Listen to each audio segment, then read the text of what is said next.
I can exercise with light weights in the gym and walking for 2 hours, do you think I'm far in the recovery process? So the thing is, the recovery process is really just relevant to you. Like, everybody's in a different state. For some people, that's insanely far. Like, for some people, they can't even walk 5 minutes. They can't even leave their house. They will get triggered from so many different things. But that doesn't matter for, like, that being really far progress. That doesn't matter for somebody who that's where they're, like, for somebody like you, if that's where you're at, like, it doesn't matter if that's really far for somebody else. All that matters is where you're at in your recovery. And that's a lot of stuff that you're still able to do.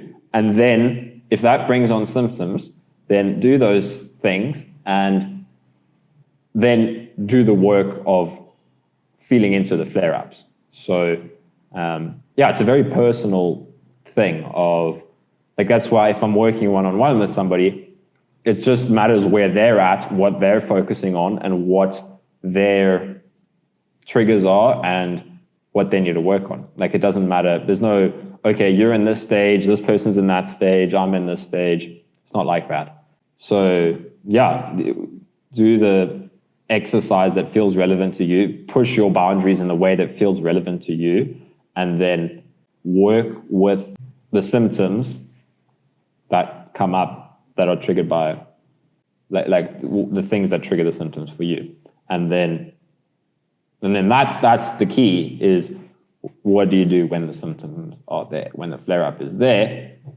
But also the rest of the time, like, meditating makes it easier to do the work when the symptoms are there. So, like, for me, eventually it all started to dissipate because I was meditating so much and doing so much of the inner work that everything just started to calm down. And then, I would still have flare-ups, but because the rest of the time I was doing the things that I knew were helpful to me, then in the flare-ups, I would fight it. Like some part of whatever needs to come up needs to come up.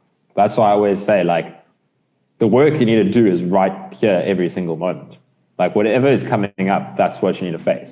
So, if a lot of shit comes up and it's so uncomfortable, then that's what you need to face. And then we can give ourselves tools that can make us more capable of dealing with what comes up by meditating and starting to see our reactions as reactions and get better at feeling into the body and just staying with the sensations. So doing that the rest of the time is going to make it easier to deal with when it gets difficult in a flare-up.